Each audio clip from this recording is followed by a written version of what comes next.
Good day to you. Good morning to you for anyone that's watching in different time zones. And thank you for jumping in here to my page or my channel. I'm doing this for a friend of mine. He asked me earlier this weekend about music and about wanting to play the piano. And he had went and talked with the music teacher, and the music teacher told him all the things he needed to do about, learning the piano and learning how to read music and stuff. He said, I just don't know if I got that amount of time, but I really want to learn how to play. And so I said, well, I've got a system that how, and I don't read music. Now I can look at a music sheet. I can tell you what the signature is. I can tell you what the BPMs are, beats per minute. I can tell you how many measures that are in there, in that, and somewhat of the shape notes. But other than that, I just don't read music. Now, you give me a number chart, bam, I'll understand that. All you got to have is those three things: the chord, the BPM, and if it's in 4/4 or 3/4 or 2/4. And of course, then you have to deal with the phrasing of how the words come in. But other than that, you throw it down there, man, I can go at it. And so that's what I want to do is I want to take and I'm going to make a series of these little easy lessons so someone can learn how to play piano and then understanding and guitar a little bit later. But I want to talk about patterns. But let me show you something first when it comes to numbers, okay?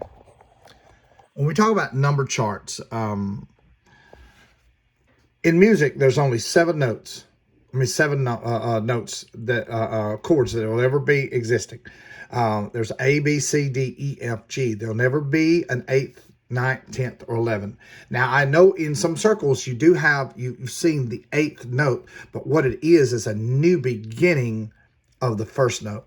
And these represent all the chords, and what these represent is all the chords that will go with these as you're being your primary. I know in certain Nashville charts, you'll have, this is called the tonic, which is the very first note, the note you're playing in, what I would call the primary, or what I always refer to this as the root. I'll say, okay, the root note is D. Then we'll modulate to, who knows, we'll modulate to E. But I'll say what the root is. And some would call it the tonic. And then you have the chords that will go with it. So like the key of C, you have F and G. I know some of you have heard it's a 1-4-5 song. And so that's what that means, C, and you got F and G that go with it, which if this is called the tonic, this is called the subdominant, and this is called the dominant. But we're not going to worry about that. Let's just talk about this is going to be our root note and what goes with it. For example, here's a song called Your Cheating Heart, okay? It was the first one that come up, and I thought, oh, I like that. It reminds me of my grandpa. So Your Cheating Heart. So each number represents a measure, and in a measure, what is the time on it? Well, this is 4/4, and the click on it would be 1, 2, 3, 4, 1, 2, 3, 4. So it'd be your cheating heart, 2, 3, 4, 1. We'll tell on you, 2, 3. So if we're playing in C, now we've just moved to F. You'll cry and cry, G, T, 4, and try to sleep, 1, 2, 3, 4, G, but sleep won't, C. So that's what a numbers is, and you can be able to see those numbers and follow it, okay? We'll get into a lot more in depth of the numbers, but I want to talk about the pattern. I'm going to take this first lesson right here and talk about the pattern of music. Say, let's work with C. We're going to be on the keyboard. Let's use the easy chord that's on C, and on a guitar you have G, which is easy. I remember my very first chord that my papa taught me when I was 5 was easy G, where I just took that 3rd fret and wrapped my thumb and my index finger around it, and I made the chord. But on the piano, C is the lovely one because you can get some serious pull-aways, and that'll come later. But let's work with the key of C. So we have C, F, and G. Now let's go over to the keyboard and look at the pattern. Now I don't have this. I don't have my. A lot of my equipment is in the trailer, and I'll have the speakers hooked up. But for right now, I think you can be able to hear what's on my earphones. So let's say here's a piano. Let's look at that. A, B, C, D, E, F, G. Then there's A again. So we're working off of C. Remember I told you C was our tonic, or C was our root.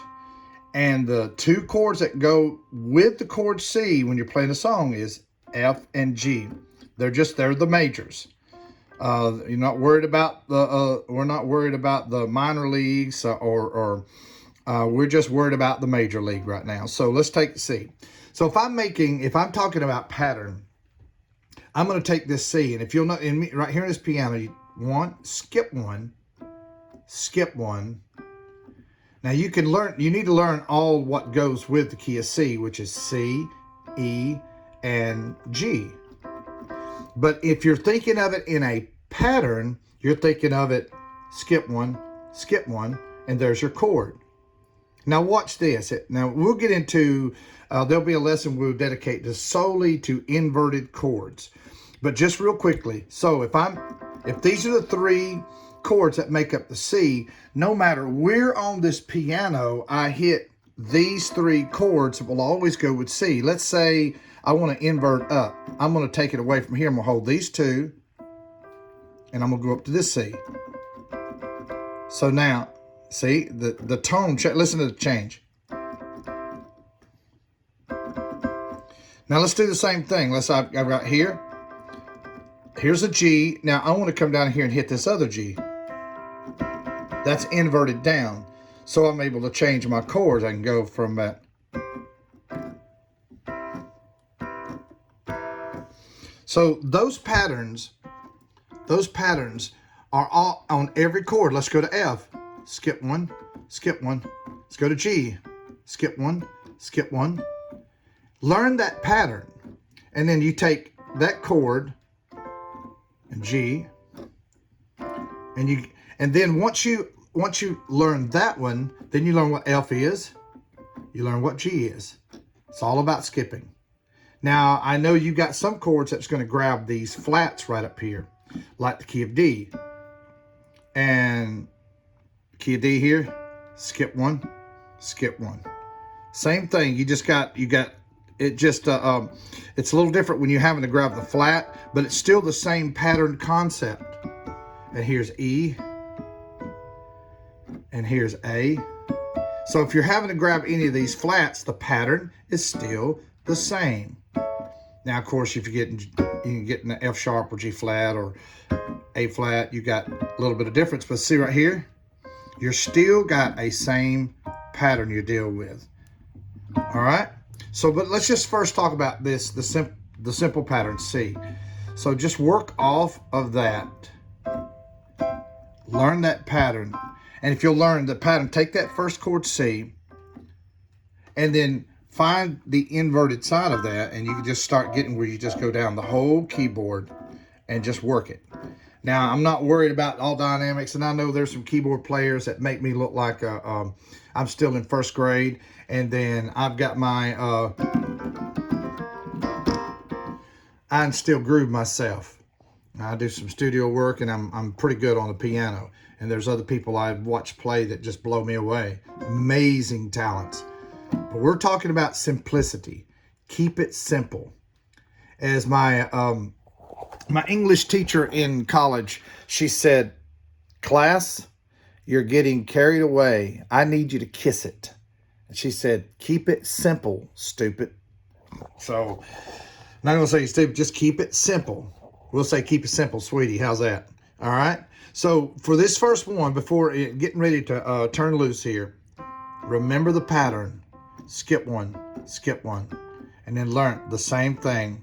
Let's just work on that key of C. I'm going to come back. We're going to talk about different chords a little bit later on. But that is that's the kind of the gist of how I start teaching someone.